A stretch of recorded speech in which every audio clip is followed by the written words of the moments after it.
some more digital, straight to digital stuff, and it looks like we're getting a new Twilight Zone reboot, which is great. Love Twilight Zone. Arguably, top 3 greatest television series ever made. Oh, it's definitely so up good. there. There's so much good writing. We should do our favorite Twilight Zone episode. There's so many. There's so many good ones. But I'm reading this, and this is coming soon.net. Get Out writer Jordan Peele is developing a Twilight Zone reboot. This man is a comedian. I don't think it's that all that funny. No. And then he wrote, again, Get Out's not really... It's a scary movie, but not really. No. And I think everyone got the wrong message out of it, and it's very racial and everything, and I don't even want to touch this.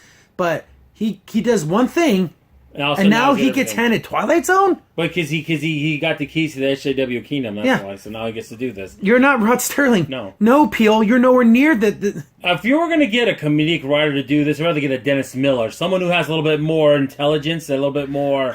I don't know how to put this. I'm not trying to insult this other guy, but more in... how do I put it? Knows how to get it like a story that could make you think a little bit. I don't think he's going to be able to do that. I just don't.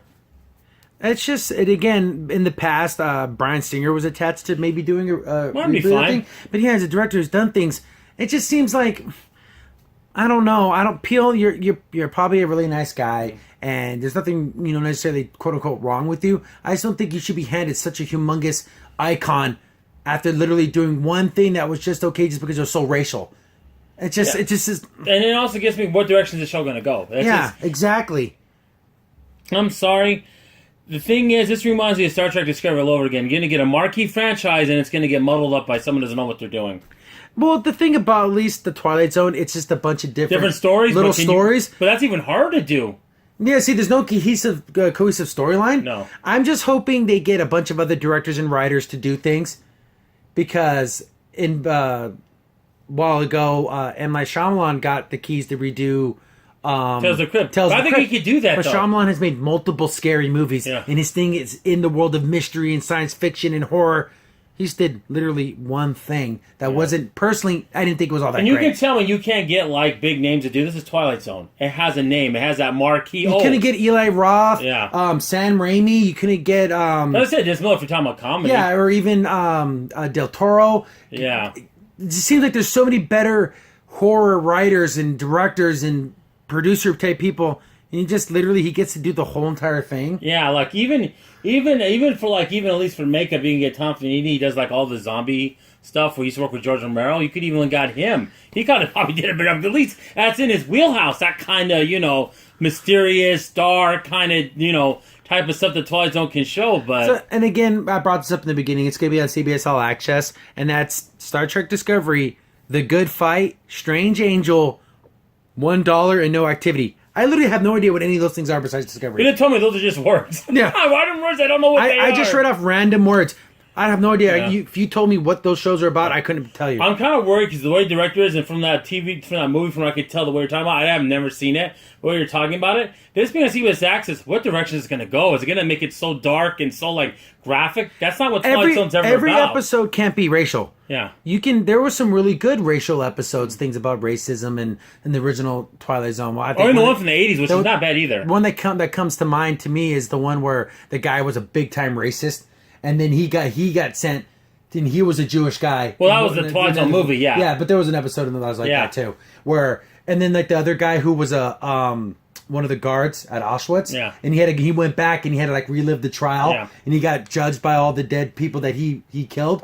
There's stuff like that has happened in the past. Oh yeah, definitely. But that's not every episode. And Peele has literally done one thing, and it's 100% it's racially motivated, which isn't saying that you can't tell a racial story. But can you tell anything else? But you got to talk about other things, and plus, not only what you're saying, like I was saying before, what direction can it go? It could get super graphic. I mean, it's on All Access. I mean, do I want to really see a Twilight Zone thing go in that direction? I'm not saying first season of Tales of the Crypt on HBO, but I don't want anything near that. I want Twilight Zone to be make you think kind of stuff. That's what Twilight Zone's all about. I'm looking through here, and it's again coming soon.net. CBS Television, which produced the original show, where executive producer Peele's vision. The show comes from Peele's Monkey Paw banner. Marco Ramirez, I guess he worked on The Defenders, Daredevil, and Sons of Anarchy. Will write the script and will be the showrunner for the new series. Again, none of those things are scary. No. Daredevil, it's great series. I love it. Defenders, not as good, but still good. It's dark, but dark in a different way. Not in the mysterious what's going on. It's like dark because of what's happening. Not necessarily, it's a metaphoric thing that's happening and they have to make a choice. No, it's nothing like that. So none of these things that any of these people have done give me any type of hope that can be any good. I guess Peele can tell a good race story. But what else? What else can you give me other things? Know what I'd rather them done? They're all outside the box, and you probably don't know this guy, but Alan Resnick would have been a better choice. Oh, yeah, without a doubt. Because he has that weird kind of humor where it can be scary enough and odd that you'll think about it. But I don't think he wants structure. No, but I'm saying, wouldn't he be a much better choice, though? If you know who he is, he did unedited footage of a bear on Adult Swim. He did a ton of stuff for, again, This House Has People in It. Too Many Cooks, all that kind of stuff. If you like that kind of creepy, weird stuff, I think he would have been a much better person. Him and his Wednesday comedy. Yeah, they're like a comedy troupe. They don't know why they got comedy. They do a lot of horror stuff, but but they make you think. Yeah. They make you kind of understand. Well, what you just saw, was it metaphysical? Was it in your mind? I don't know. I'll give it a chance. Just like I said earlier about the Lord of the Rings thing, I'll give it a chance, and I'll give this a chance, but... I'm not expecting much. My expectations are super low. Yeah. And again, please, if you want to do remakes of old episodes, maybe that might help too. Yeah. Do a couple of those, because you got to bridge that gap, and I just don't want it to be, my vision, like they said. That might not be a good thing. We'll give it a shot, but we're moving on. Yeah.